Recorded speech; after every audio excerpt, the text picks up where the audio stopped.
Shotgun with Charlie.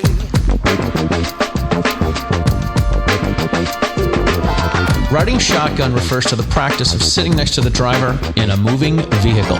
The term riding shotgun came around after the time of the stagecoach, when somebody used to sit next to the driver holding a shotgun, in case they ran into bandits. My name is Charlie Cook, and I drive a lot. I like to talk to people while I'm driving, so I interview people in my car while I'm driving. Welcome to Riding Shotgun with Charlie.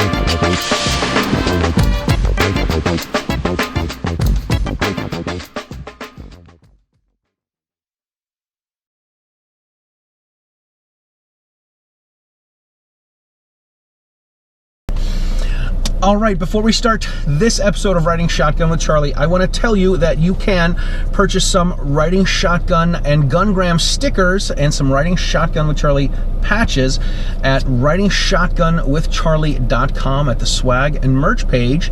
You can also buy some Riding Shotgun with Charlie Riding Shotgun with Charlie and Gungram mugs, hoodies, and t-shirts at ridingshotgunwithcharlie.creator-spring.com.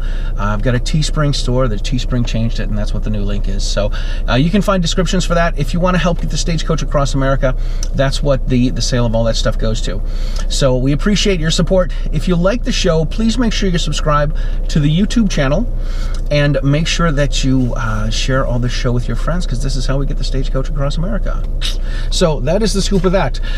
Today, ladies and gentlemen, on this episode of Riding Shotgun with Charlie, we have a really cool woman with us, and we have a car coming up behind us. That's okay. We're going to let him go. He's going to figure it out. There you go. Sorry. Today we have with us, we are somewhere in New Jersey. Yes, we are. We are somewhere in New Jersey, and I have with me Gabby Franco. Gabby, it's great to have you on the show. Thank you for having me. It's my pleasure. Before we start the show, we want to put on some Lead Slingers hand sanitizer. You can find them at 2 hands, and you need to cup your hands. It's super watery. Oh, I see. See, I say this on all of the shows, and people. It's almost like it. I know, right? I always put it behind my ears.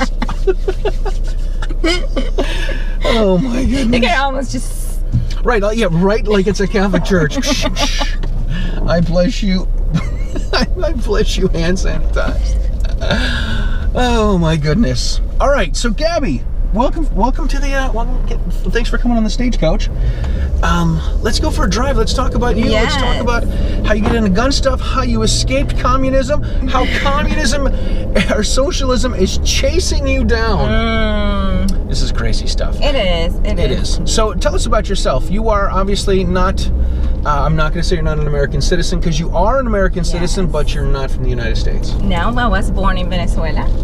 Not too long ago, despite many people disagree with that statement, but especially my parents. But yeah, I was born in Venezuela, and I moved to the United States about almost 20 years ago. 20 years ago, cool. And it's, I don't want to say right now literally how old I am, because I've lived half of my life in Venezuela and half of my life in the United States. So we're not doing the math. thank you. So it's been, it's kind of those things where I personally say, okay, I lived my young life in Venezuela. That's why, the culture, the language, and all that stuff. But in the United States, I have lived the adult part of my life. So it's been a completely contrast. Oh my gosh, completely opposite, yeah. Yes, completely contrast. And it has given me that, as a Hispanic, the flavor of the Hispanic life, but at the same time, the joy of success and hard work, and everything has to do with the American dream. So it's been a blessing. But yeah, I started shooting, my goodness, when I was 11 years old. Okay, so you started shooting in Venezuela. Yes. So all right, so what's gun ownership like in Venezuela? So I imagine it's not easy and not good. Well, this is a funny thing that most people don't realize, that Venezuela is not what most people picture or what Venezuela is today. Venezuela back in the day was way much better than it is now. Like, people had rights. I wouldn't say rights. It was not a right. It was more like a privilege still. But people were able to have firearms, go to get their concealed carry license, and that's what my dad was doing. He went to a gun range to get his concealed license, and then he realized that at the range they had a junior shooting team. Oh, cool. And so he was like, well, I have 3 girls at home, so guess what? These girls need to stay out of trouble. The 3 of us, he put us on shooting, and I never imagined that would have been a sport I would do, considering I didn't like swimming, gymnastics, ballet, any other activity you can ever imagine. They tried to put me and my sisters. Nothing stuck but shooting. Really? Now let me give you a little bit of you know, in my last name, Franco, right? Like most of you know. So in Spanish, when you mix the word Franco and the word shooter in Spanish, which is tirador or tiradora for female, right, means sniper. Really? Yes. So how did your parents know? Well, you know, those are things in life that you just don't know, it just happen. That's wild. And so when I used to compete in international competitions or even, you know, national competitions in Venezuela, they would say La Franco Tiradora. So it was like a game of words. It was true, you know. That's Franco, cool. I was a shooter, but also it's like a game of words with sniper. That is too cool. La Franco Tiradora is, you know, won this medal here or whatever. So of course you did. It's just a little bit of something that most people don't know, and I'm proud of that. Oh my gosh, absolutely. I would be very upset if I ended up being a cook. I'll tell you that right now. I tell people cook is my name, not my job. Right? Ask my kids. I don't cook very much. Oh, man. All right, so your father got you into this when you were young. Yeah. And how do things progress from there? Well, you know, people all the time, or I hear all the time people saying, oh, I fell in love with guns and all that stuff. To me, I started so young. I couldn't even say that. What I remember, though, I remember falling in love with the activity per se and everything that entitled. Like, going to the range seemed like an easy activity. You know, Olympic shooting, air pistol, for those people who are watching and know the Olympic shooting, and it has a lot of disciplines. I used to do air pistol and sport pistol. So those activities I shoot one-handed, offhand. The shooter doesn't move, the target doesn't move. Easy peasy, right? Sure. But the bullseye of an air pistol target is about 1 centimeter. It's a 10 meters. You shoot offhand, and so it's a sport that requires a lot of mental preparation, self-control, being aware of your thoughts. And so every time I was like, okay, I'm just gonna go and try to hit that target, and I was not hitting it, I was like, okay, I'm gonna try it again, and I'm gonna try it again, and it turned out into loving the discipline, loving the personal growth. Because years later I ended up having a coach who was Cuban, and who taught me obviously a lot of things in the sport, but in life and everything, especially when it comes to socialism too. And but yeah, that's pretty much how I continue with that. And one day, the least they expected, I was representing Venezuela in Peru, my first international competition. I was 16. Oh my gosh, that is really cool. My first, literally, the first time I flew in an airplane to go to Caracas and then go to an international competition by myself, pretty much. I mean, with the national team, but my parents were not with me. So it was... Go ahead. So it was quite a, you know, kind of big deal. Yeah, it was. Absolutely a big deal. How do you get picked to be on a national team? So I went to national competitions. Okay. And it was just going to competitions and and kind of, I guess, getting ranked. Good scores. And getting ranked. Okay. And in that competition, I think it was my second national competition where I was placed very well. And the president of the association in my city, he really fought for me. Yeah. He really, obviously my parents and everybody, but he was obviously, because he was in the, in the industry or pursuing, right, in the biz. So he really fought for me and said, you know what, she's young, and I was 15, about 15 when I was doing so well at that time, and they said, see, she's so young, there's talent, there's potential, give her an opportunity. And so this competition was so near, so close, and they said, okay, she was ranked, I got like a 3rd place, so technically I was there.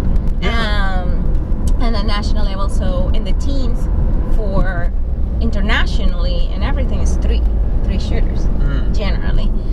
So they say, okay, we're gonna take her, and I won a silver medal individual in my first international competition. And since then, they were like, okay, I guess this is it. This is what you're gonna do. You're now an Olympic shooter. You're now a part of the national team, and wow.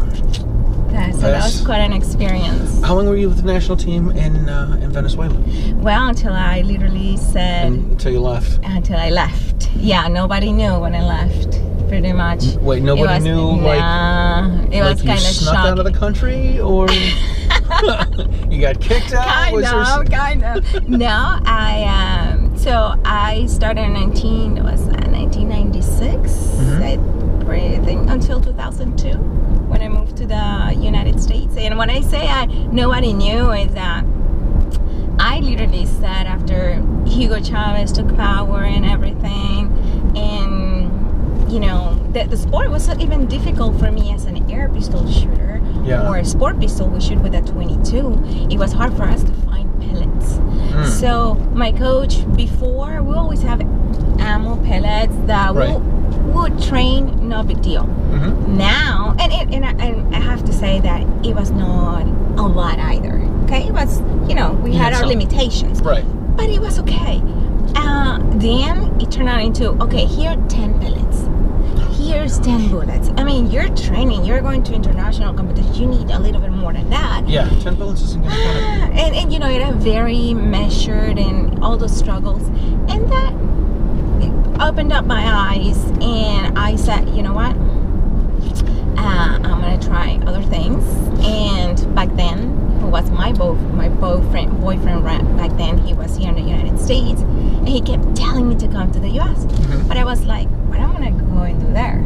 I'm not just going to go, and stay. I have my life. I have a life. I have a career. I'm somebody special here. I was like, I'm not going to go there just to wing it, just like that. Right. So I went to a book fair, and that was 2002 through about early 2002.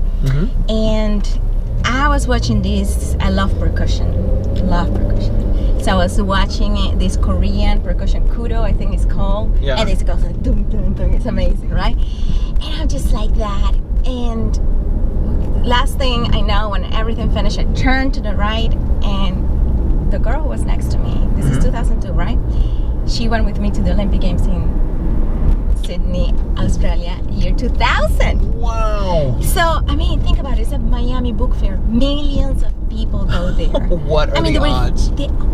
She was right there. She was or is a tennis player. I don't know what she's doing now. But one thing led to another, and she gave me the information of her lawyer, who did all her documentation, and I went to that lawyer and applied for it's called an O visa, which is called an extraordinary ability visa. Okay. And means that athletes with high recognition nationally and internationally. So you have to prove that. People who have had, a Nobel Prize person, so you have to have certain abilities. Right. And then I got approved in a year, and that's pretty wild. So back then, when I had that opportunity, even though the lawyer says nothing is for sure, nothing is certain, but you have a good case, and that's when I said, okay, you know what? This is it. You have to take a risk. I just took a suitcase, left most of my stuff back home. Wow. And left everything. And in fact, I ended up coming back. That's another story. I ended up coming back because I didn't tell the Venezuelan Shooting Federation. So they call me back and they say, Gabby, where are you? They found my phone number where I was. Oh here my in the gosh. US. Where are you? We have tickets and registration for you to go to the World Cup in Finland and Brazil. And this is the thing. My whole life, the only thing until that point I was sad is I never visited Brazil. When they told me Brazil, I said, I'll be there next week. Oh my and I gosh. went to Venezuela, went to Finland. From Finland, trained again back to my city, trained, and then went to Brazil to the South American Games in Resende, near Rio de Janeiro, and I won 3 gold medals, and then I sang, and that's my retirement. Wow, that is really cool. And I moved to the United States a few weeks later, and I was only 21. Oh my goodness. That is too cool. All right, so practicing with only 10 pellets. Are you still doing sight alignment, trigger squeeze, and the breathing and all that? Well, all that sort of stuff? Well, yeah, we a lot of dry firing. And I'm saying 10 pellets, it was like 10 pellets at a time. So he would say, for instance, okay, here's your 10 pellets. Now do 30 dry firing and all that stuff. And another 10 pellets. Well, before I would do, a lot more. Maybe, well, and again, Olympic shooting training is not like a regular defense people training. So while in Olympic shooting air pistol I shoot 40 pellets, and sounds like that's nothing. Right, it's a different discipline. Right. So, but I would shoot a lot more before. So yeah, it entitled a lot more mental preparation, which it was not bad. But a lot of dry firing. We dry fire a lot, and not only at the range, but at home too. At home too, sure. Yes, I had to dry fire a lot. Yeah. That's cool. And so we had, like, for instance, there's, I don't know the translation in English, but we call it statica, meaning, I guess, static, I guess. So we will lift the air pistol, the gun, and we'll align our sights, and we'll keep aligning our sights for, say, 45 seconds or a whole minute the most. And the purpose of that was to continue your maintain focus on everything, sight alignment, your mind, everything is clear of different thoughts. Having the breath. I mean, what I've noticed is when you're working with a student that's a new shooter, don't worry about breath control. There's so many other things to worry about. But at your level, like everything, holding it differently, having your foot in a different position, all that stuff really matters. Oh yes. Yeah. Olympic shooting is a sport of a lot of precision. A lot. We're talking about millimeters, a certain level. So it does make sense to practice, especially the dry firing and all that. That's why. And the mental preparation is huge, especially. Yeah. All right. So what happens next? You move here. You're 21. You retired as a gold medal Olympian. No, I'm not a gold medal Olympian. Oh. I wish. I know. You said you went out on top. Well, that was in Brazil in the South American Games. Oh my! All right. Yes. Well, so it's not a big deal. Okay. It was. Get out! It's not a big deal. Get out. Oh man, funny story. I mean, you still went out on top. Yes. Well, let me make a long story very short.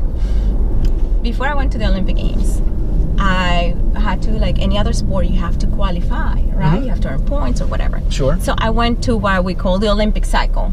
South American Games, Central American Games, Bolivarian Games, How are you affording this? This is what I want to know. Oh, okay. Like, how you're traveling all over the world. Right. How this gets expensive? Yes, it is. It is. So in Venezuela and many other countries, different than the United States, and in Venezuela, the government funds the sports. Okay. Like, Sure. Most countries is like that. The difference, what makes it difference is that then the government has a lot of control. and there's bureaucracy of what cannot do and all that stuff. Here in the United States, you have private companies who sponsor, and so you have, there are advantages, obviously, disadvantages on those things. So in Venezuela, that's how it works. So I had to go to this cycle, and every single one, like South American games, Central American games, I was winning silver medal. So came the Pan American Games, and I was the only woman representing Venezuelan shooting, and there was another guy who was man, and that's another story. What happened there? I'll tell you. But anyway, when I'm in the competition, and I finished the competition, and I look back, and I'm like, okay, second place. But then comes the finals. So I'm like, okay, finals. The competition was tight between Cuban, the Canadian was in first place, I was second, third one I think was a Cuban shooter, and then comes the final. I'm shooting and everything, and I wouldn't say I had my best final, whatever. But anyway, when everything is done, I look back to see the score, the board, and I was second place. I was like, no, again. And the funny thing is that everybody came running, the Hispanics, from South America, whatever. You did it, Gabby, great job. I'm like, yeah. Second place. Another silver medal. At that point, I was thinking as an athlete, you won that gold medal. This is what you're working towards. And then my coach, who was a national coach, he passed away a long time ago. He was from the Republic of Georgia. Very strict, Russian style. Very strict, but he was also like a grandfather for me, off the range, of course. And and he came to me and he hugged me, because apparently he saw me so disappointed. He hugged me and he said, Marina, that's how he used to call me. He said, you did it. You earned your spot to the Olympic Games. Wow.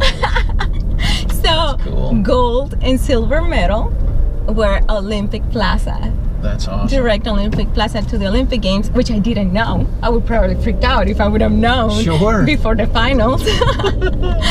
But yeah, so those are the little things that, I really take joy on those little experiences that's cool. That makes you think how life goes about, and sometimes you worry so much of certain things, and at the end they work out, and sometimes even better. This is true. All right. We're going to turn around someplace, but I don't know where. Okay. Because I don't know where we are, and I know you don't have no idea. That's okay. We've only been on one road. I've got GPS. It'll be fine. Exactly. We have a GPS. Okay, so you're 21. Yes. You moved to the United States. What happens next? Where do you go? Like, were you still involved with this guy that was talking you and convincing you to come over here? I mean, that sounds like a no. Yeah. Well, I actually did. But I then started working in the industry as a salesperson in a gun shop. Okay. Where did you move to? Miami. Miami. Okay. I was living in Miami, and it was very fun, to tell the truth. Learning about guns, accessories, and I was a salesperson. So here's a funny story. So, I'm tiny. Those people who know me or see me for the first time, they say, Gabby, I thought you were taller. I'm like, no. Anyway, guys will go to the gun shop and they'll be like, can I talk to a salesperson? Oh my gosh. It's not bad enough that you're a woman, you're short too. Exactly. No, my goodness. And even back then, we're talking about 15, 20, 2004, 2005, around that time, where not many women were really into firearms. Not as it is happens today. Now, sure, yeah. And so I was like, I learned. So there's, the Car PM9. The Car PM9 is a great pistol, but it's hard to rack the slide on that pistol. So I learned how to do it nice and smoothly.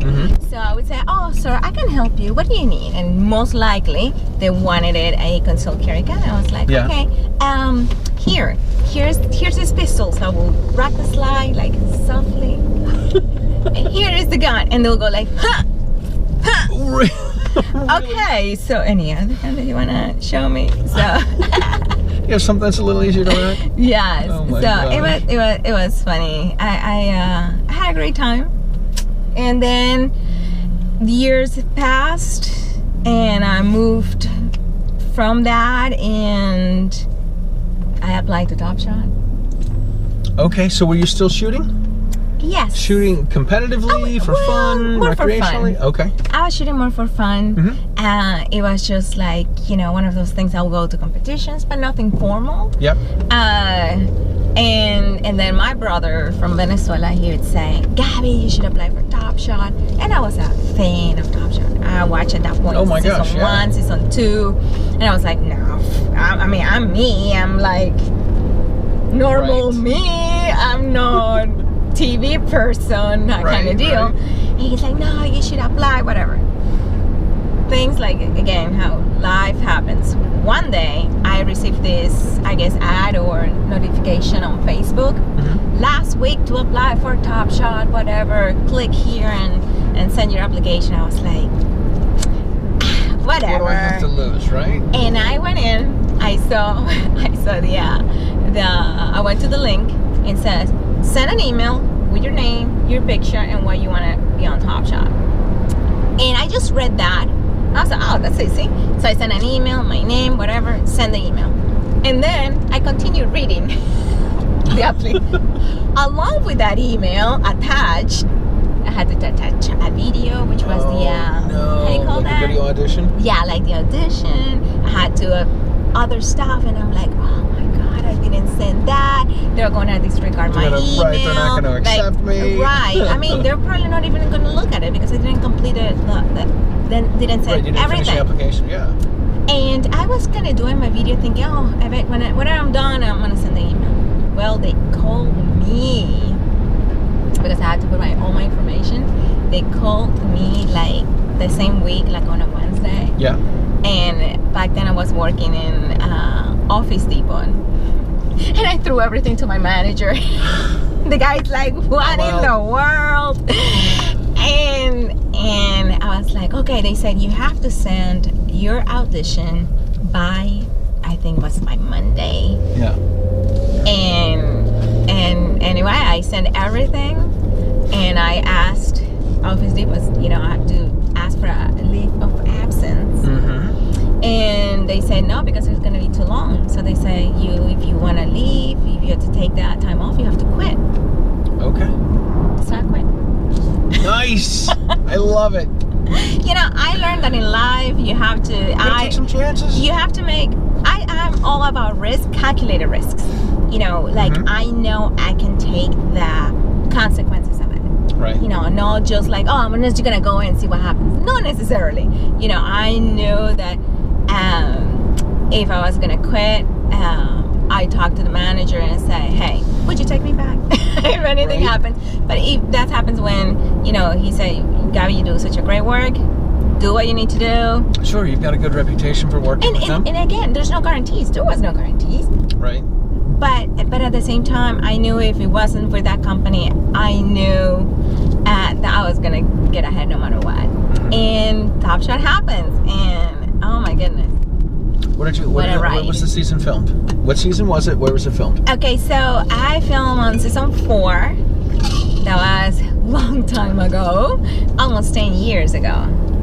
It seems like yesterday. Oh my gosh, sure. Funny thing is that people still watching the season like for the first time, and they come up to me and say, Gabby, I was rooting for you. And I was like, thank you. Oh, I love that. But in my head, it's like, wow, that's like almost 10 years ago. And it's funny because when that season was a mix between, oh my God, this is scary, because when we started it, we have all these people, all these shooters that were selected. And we thought that, okay, we're selected, we're in. Well, no. That first day, they were going to eliminate 2 shooters right out of the back. They wouldn't even have a chance to put their jersey on. And not only that, national television, they're going to... It's humiliating. Oh my God, that was so hard. My heart was like, here. Yeah. But anyway, I was able to make it to the house, and I'll never forget, I'm sitting in in the couch in the living room in the house and watching, you know, the cameras. You know, we're talking between each other, Right. and so happy that we're in the house. And all I could thinking is like, man, I'm on the other side of the TV. This is awesome. That is too cool. It was almost surreal for me Oh my gosh, sure. for a little while, getting to, you know, experience that. Yeah. And I love that. That's got to be pretty cool. I love life experiences. I mean, I think life is all about experiences. Just go out there, do new things. And that's why when they called me for season 5, I was like, hell yeah. I was like, How far did you go in season 4? So season 4, I did the farthest. Mhm. Well, on the individual competition. Yeah. So I've been the woman who has gotten the farthest in the competition. Okay, that's cool. And yeah, it was quite an honor. I got eliminated with a 1,500-yard shot. 1,500 yards? That's a half mile. Holy crap. Well, you know, I'm mostly a pistol shooter. And back then I would say I was just a pistol shooter. And when we went to the practice day, and everything on Top Shot happened the way it was. One day for practice, Yep. 1 day competition, 1 day elimination. So when we went to the practice day, I was like, wow, that target's super far. I practiced in Miami with my friends, different guns and everything, and the farthest shot so far, a few rounds, was 500 yards. This practice day was 750 yards. That Wow. to me was a big That's stretch. too far. Yeah. I mean, it was like, That's a long way. right? And I was doing great. And we were shooting a .33 Lapua rifle. Don't remember the brand right now, but I was doing great, so I felt confident and all that. So the day of the competition, they pulled us one at a time. So nobody else. You couldn't see someone else? Yeah, you couldn't see what was happening. No. But I'm thinking, okay, I'm sort of confident. Some of the guys were helping me about wind and stuff because I had no Yeah, clue. you didn't work I had no clue. Sure. So Gabby, if you see this angle, this means X, you know, whatever, miles per hour, whatever. Right, the wind's blowing this fast. Yeah. Right. When I got there, and I had to sit down on the bench first, you know, to do the intro, whatever, I'm looking at the guys and I ask, where is the target?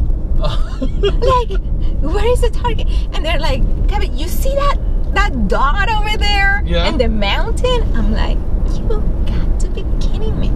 Wow. So we went from 750 yard practice Yeah.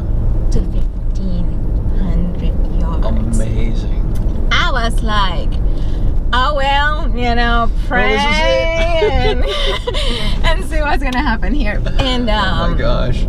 yeah, and we had a spotter back then, but he was only to verify that if you hit the target and didn't explode that it was a hit. So a hit which or was miss. you know, Yeah. even though it's a TV show, it was still a valid competition. So and the only thing he was allowed to tell us is if the shot was right, left, up and down, which is nothing. It could be right 2 feet, could be right an inch. Wow. You know what I mean? Right.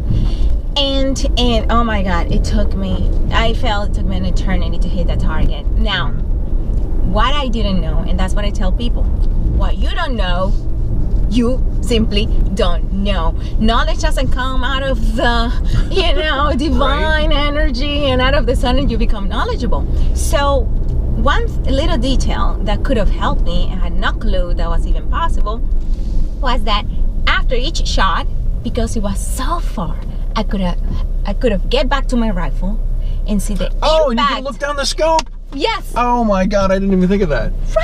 Right. So in the fraction of a second, if you're a pistol shooter, you think that's, I mean, that doesn't ever cross your mind. It doesn't. It just simply doesn't. And I didn't do it in practice. Nobody even mentioned that ever. So I didn't know. So it was very hard for me. It was almost shooting blind because I didn't know. Right. Can't see anything. Right. So, but that experience also motivated me to learn more about rifle shooting and learn about all those details, and much more. So, That's cool. Learning after a sad moment, but nevertheless a great experience. All right, so you go back for season 5. Yes, I went back to season 5. You went back as like the person that they look to for advice and for tips? No, necessarily. No? We're all competitors. Right. No, it was fun. I'm just kidding. I was the only woman in the season, and it was a little bit more fun in behind the scenes too. Season 4, we were not allowed to have phones, watch TV. We had no TV, no radio, nothing. Yes, weird. No crazy. phone calls, no experience with the outside world. But on season 5, we sort of did. We were allowed to have books because they were not filming at the house. The producers, after 4 seasons, realized that the shooting community only cares for shooting. Exactly. They didn't care about the drama. Right. If somebody pulls their hair, nobody cares about that. Nobody cares. Everybody wanted just to see the challenges and people shooting and the guns and all that stuff. So that was quite that experience too. That was fun for sure. How far did you get in season 5? I got oh my god, I think five episodes on that one. And it was challenging. Yeah. I mean, there were some episodes I was like, geez, I almost got eliminated in one. I pulled it off at the end, which was pretty cool. I was like, yes. So yeah, it was, it had its things up and down. So that's cool. That's amazing. So where do things go from there? So you're on Top Shot. Do you get back into competitive shooting? When do you become when do you have endorsements and sponsors? Well, it was not right after that. Most people thought you had to get back to Office Depot? Most people thought, I quit my job and I lost on Top Shot twice. Well, I need to come back. I need to pick up a couple shifts. I'm going to fill in for some people on the weekends.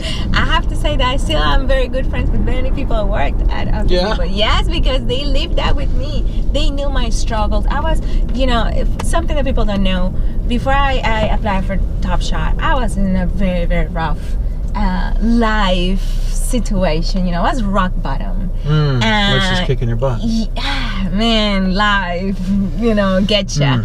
And it was so much. I was working so hard. I would go to Office Depot at 7 a.m. until 1 p.m. and from 2 p.m. to whenever I was giving classes, shooting classes. Oh wow! And I was working so much that I was no weighing 100 pounds. Do you weigh that now? Oh. No, it's like the size of my leg. It's ridiculous.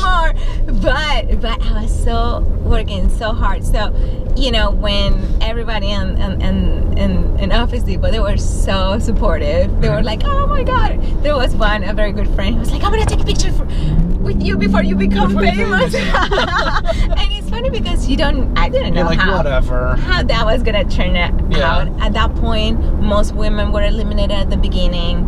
I even had friends, very good friends, shooting friends, who sort of discouraged me from participating on Top Shot. Not for a negative way. I think it was more a protective thing. I was starting as a firearm instructor. Okay. And the pattern was, for whatever reason, that most women were eliminated at first. So they were like, Gabby, you have to weigh your options. If you get eliminated first, people won't take you seriously or whatever. But I saw it as once in a lifetime experience. Why would I say, I participated in a TV show in the United States. I'm from Venezuela. And 2, I said, I know, because I know from my heart that I'm going to leave everything out there. If it's my destiny to be eliminated at first, well, so be it. But not because of my lack of determination or lack of wanting to do it or doing my best. So anyway, so sponsorship came right, I would say, like a year or so afterwards. But Top Shot, what he did though, people knew me. They knew that I knew one or two things about shooting. Right. So they invited me. They knew I was an instructor, so they started inviting me to give classes around the country. Very cool. Especially to women. Sure. Oh my goodness, I was traveling all over the country. So at that point, sponsorship was not a big deal for me because my focus was towards trainings and all that. Mm-hmm. And I got the pleasure to go all the way to Alaska, Wow. to Puerto Rico. Oh my gosh. I have been in many parts of the country, like Kabul, Missouri, which like in the middle of nowhere, and I love those people. I mean, and I had the opportunity to, every time I go to a place, I would stay an extra day to tour around, to really get to meet the people. To me, it's very important. Meet the people. Yeah. Meet who they are. What is the environment? To say, you know, I didn't only went there and check mark. I was really there. If that makes sense. You got to visit. Yeah, yes. Absolutely. There's a with what I do, I go places, I film shows, and I leave, and I'm like, I'd like to hang out for a day. Right. I'd like to visit some stuff. I'd like to see some things. And well, then Remington came along, which was first para ordnance, Mm-hmm. and then para went under. I mean, Remington said, okay, there's not going to be more para, and then you're going to be Remington shooter with Travis Tomasi, which is an awesome shooter. Mm-hmm. And at the end, years passed, and you know, as we know, Remington went through very hard times. Yeah, they had some tough stuff. Yes, and that's when we pretty much part ways. And a few years ago, I got one of the most amazing phone calls I received from, you know, companies, which was Walther Arms. Nice. And I'll tell you why. Most people say, oh, okay, how you pick a company or whatever. Right. I competed in the Olympic Games with a Walther pistol. Really? Yes. I shot. That's kind of full circle. I know, isn't it? It is. I shot a GSP 22 pistol at the Olympic, and that was my gun since I shot. That's the only gun model I shot at Olympic shooting because it was reliable. And so when Walther contacted me, the guys at Walther, I was like, oh my goodness. If you ask Gabby, the 19-year-old at the Olympic Games, right, 20 years or plus in the 20 maybe less, a few years, right. a few years down the road, this company is going to sponsor you. I would have never believed it. Would never believed it. Yeah. I would have been like, you're out of your mind. No kidding. What are you talking about? No kidding. And yeah, and here I am. That is too cool. That is too cool. All right, so how does it lead to, I'm just checking the map here. Head west on Barn Highway toward Masonville, Centerton Road. Okay, we're We don't closer know than where I we thought. are. We don't know where we are. This is one of the Does things. it really matter? No, We have a it GPS. doesn't. We have a GPS. We have a GPS. I'm thankful for my GPS all the time. How does it lead to what happens next? Like you're with the DC project, you're traveling around the country, you're teaching ladies everywhere. Right. So you know, for years, after also Top Shot and the sponsorships, my name started rolling around, obviously, and people got to know me the person, and me the person. I mean, what do I believe? What are my convictions, my values? Yeah. And I thought that was very important. I was not shy to express them, especially as I saw, you know, with Obama coming into power. Right. I became, you know, was not citizen yet to vote, but I was already very aware of the politics and everything. Sure what's going on. And I became very vocal about, you know, our Second Amendment rights because of seeing everything that happened in Venezuela, and also seeing how socialism can turn things around. Seems, oh, everything looks pretty on paper. We're on the fast track. I was one of the things that happened with the pandemic, and I remember telling a couple of my friends, I'm like, I'm surprised how fast we went from free America to occupied territory. But but it's because society is so easy to be manipulated. And why they do it and how they do it, they don't say it for you. If you think how everything in the pandemic, and this is another topic obviously, but how everything is handled, it's all about for the other person. Right. You see, so they make you feel certain way. They make you feel guilty. Right. So that's how they do it. But so I became very vocal when it comes to the Second Amendment. Obviously, Dee from the DC Project, she's the founder of the DC Project. Yep, Diana Muller. She said, Gabby, you know, we have this we do this trip to DC. I was living in Texas and I was 6 months pregnant.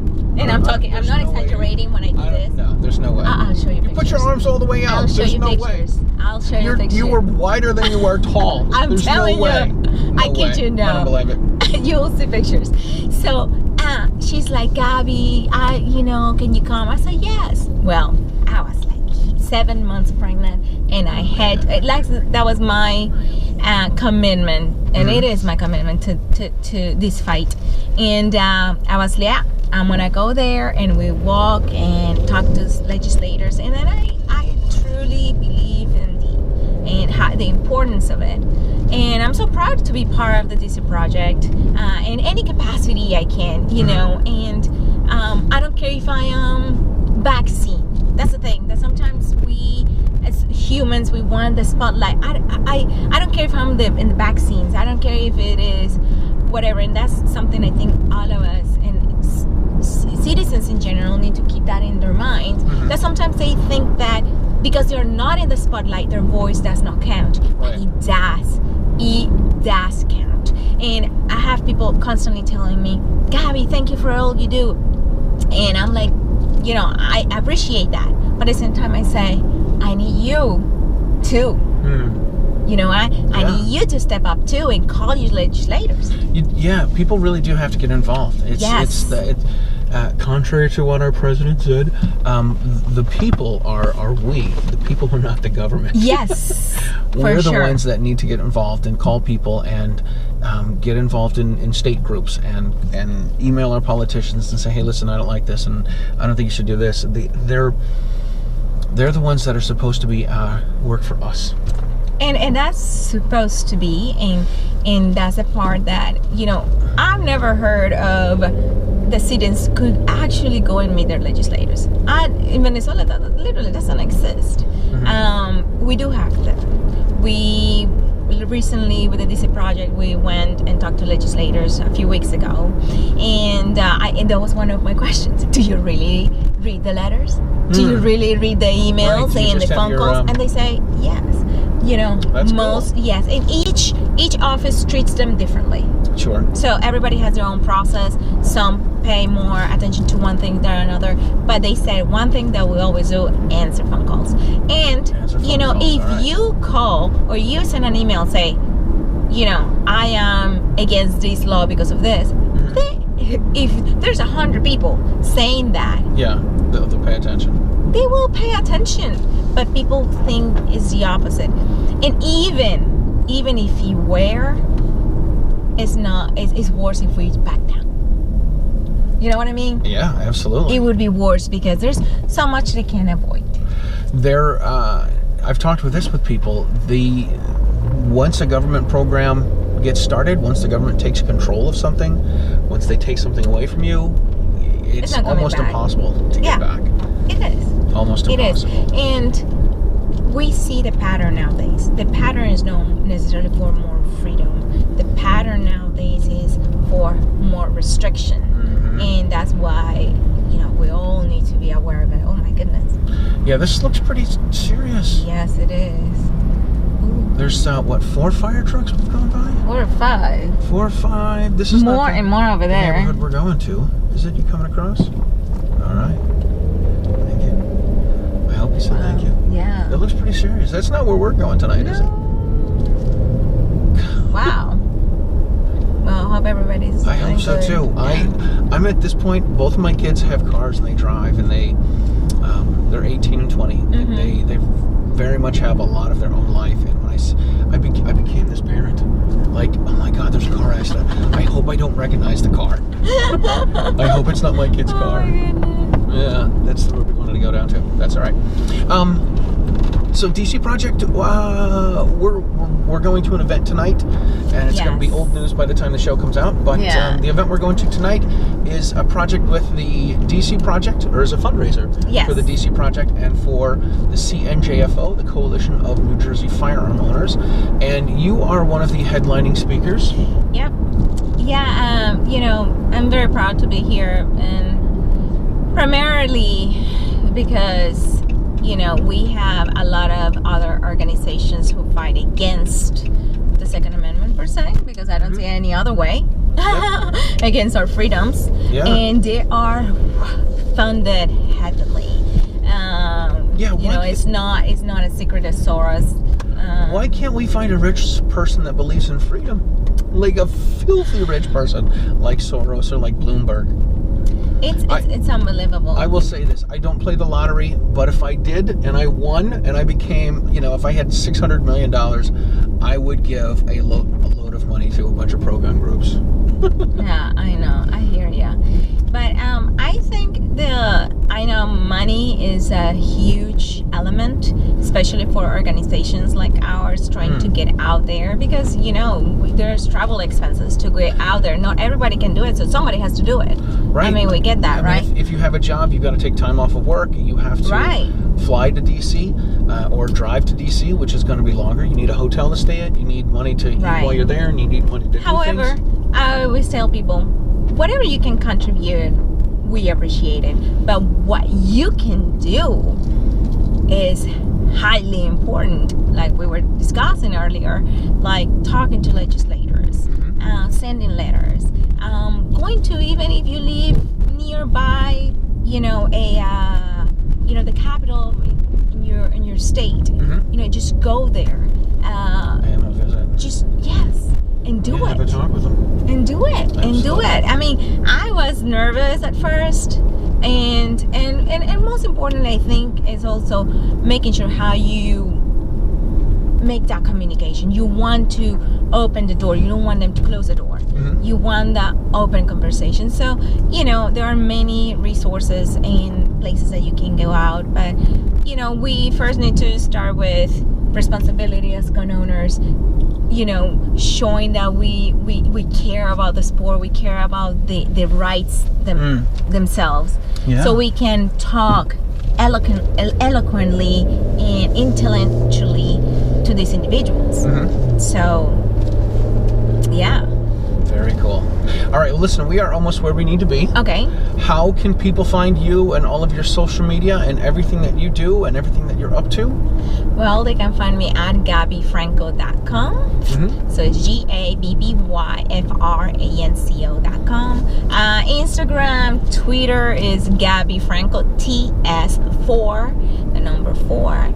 And Gabby Franco Top Shot in Facebook. And yeah, you know, you can find all that information on my website. That will be the easiest way to do it. So go to GabbyFranco.com, and that's where they can find everything else. That's right. That's right. Very cool. Thank you so much for being on the show. I really appreciate this. I love that I get to hang out with the DC Project gals. Yeah. I do. I've had a lot of the DC Project gals on the show. Awesome. I want to give you a patch and a couple stickers, so put them on your gun case. Yes. I appreciate that. I will put some links to all of your social media, and I'm looking forward to, so I've been on a couple shows where I don't talk much and I just listen, and I'm like, oh my god, I'm not really doing a good job interviewing, but they're telling their story and they've got a great story to tell, and I can't add to it, and I don't want to take away from it. So this was awesome. Thank you so much. Thank you for having me. All right, well, before we go, I want to thank everyone for watching Riding Shotgun with Charlie. If you aren't subscribed to the YouTube channel, you do need to subscribe to that, please, and hit the notification so you can see when shows come out, or you get notified when the shows come out. If you listen to the show, you can listen on Apple Podcasts, on Spotify, on iHeartRadio.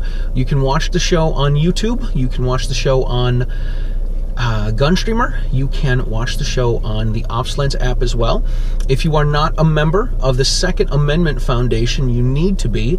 Their website is saf.org. You should also support the CCR-BKA, the Citizens Committee for the Right to Keep and Bear Arms. You should check out all of your pro-freedom podcasts in one place at Self-Defense Radio Network, which is sdrn.us,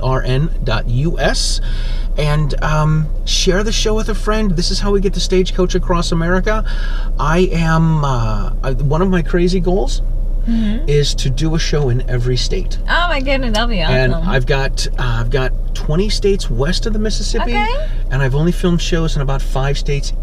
Sorry, 20 states east of the Mississippi. I got about 5 states I've filmed shows in west of the Mississippi, and I'm going there like this summer. Nice. So I'm gonna knock out some shows over there. Good deal. So it's pretty cool stuff. Anyway, thank you again. Thank you so much for being on the show. I love making friends that are gun folks in the gun community, and I really appreciate this. I loved it. All right, and we'll see you guys next time.